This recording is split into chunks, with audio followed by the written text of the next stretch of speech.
আসসালামু আলাইকুম, welcome to my video. এটাই আমার ফার্স্ট ব্লগ। সবাই লাইক কমেন্ট করে অবশ্যই পাশে থাকবেন এবং সাপোর্ট করবেন। ঘোরাঘুরি করতে কার না ভালো লাগে বলেন, এরপর যদি স্পেশাল ডে হয় তাহলে তো কথাই নেই। তো দিনটি ছিল কুরবানির দিন। কুরবান মানে সকাল সকাল গরু কাটার আমেজ এবং রান্নাবান্নার ব্যস্ততা। সকল ব্যস্ততা পার করে বিকেলবেলা বের হয়ে গেলাম ঘুরতে। ঘোরাফেরা করতে বিশেষ করে আমার খুব বেশি ভালো লাগে। আমার বাসার মধ্যে সব থেকে ঘোরাফেরা আমার বেশি পছন্দ, তাই আমার রিকোয়েস্টে চলে গেলাম ঘুরতে। অনেকেই বলে যারা ঘোরাফেরা করতে বেশি পছন্দ করে তারা খুব ফ্রেশ মাইন্ডের হয়। আসলে আমি খুব ফ্রেশ মাইন্ডের, সবাইকে নিয়ে সবসময় পজিটিভ চিন্তা ভাবনা করার চেষ্টা করি। অবশেষে চলে আসলাম আমাদের গন্তব্যস্থান হলো পতেঙ্গা সমুদ্র সৈকত সি বিচ। তো এখানে প্রচণ্ড পরিমাণে রোদ থাকার কারণে এত বেশি গরম লাগছিল, যার কারণে আমি ঠান্ডা পানি খোঁজার উদ্দেশ্যে চলে গেলাম।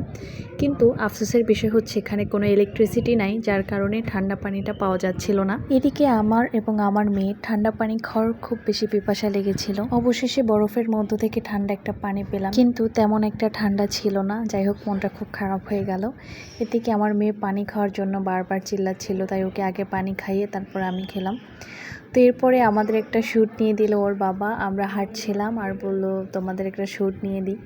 তো বেশ ভালোই লাগছে, ওর সাথে হাঁটছি। আর রাস্তাটা এত বেশি খোলামেলা ছিল যে হাঁটতেও খুব বেশি ভালোই লাগছিল। তবে একটা সমস্যা হলো, বাচ্চাদের নিয়ে যখন রাস্তায় হাঁটি তখন ওদের যা দেখবে তাই ভালো লাগে। এইদিকে আমার অবস্থা খুবই খারাপ, গরমে এত পরিমাণে গরম ছিল, মনে হচ্ছিল পুরো মুখ জ্বলে যাচ্ছে।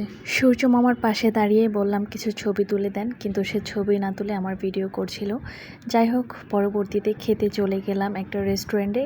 খুব খোলামেলা একটা রেস্টুরেন্ট ছিল, উপরে কিছুই ছিল না, আর নিচের ডেকোরেশনটা খুব বেশি সুন্দর ছিল। যাই হোক, ওখানে বসে আমি নিজে নিজে একটা ভিডিও করে নিলাম এবং খাবার অর্ডার দিচ্ছিলাম। যাই হোক, অবশেষে চলে যাচ্ছিলাম বাসায়, কিন্তু এখানে একটা অ্যাক্সিডেন্ট ঘটে গেল। গাড়ির ড্রাইভার আমাদের ভুল পথে নিয়ে আসলো। তবে এই ভুল রাস্তাটা আমার কিন্তু খুব বেশি পছন্দ হয়েছে। এটা ফ্লাইওভারের রাস্তা ছিল, আমাদের বাসার সামনে দিয়ে যাচ্ছিলাম, কিন্তু উঁচুতে থাকার কারণে এখান থেকে নামা যাচ্ছিল না। তাই আমি একটা ভিডিও ক্লিপস নিলাম এখান থেকে যে আমরা একটা ভুল পথে নেমে গিয়েছি।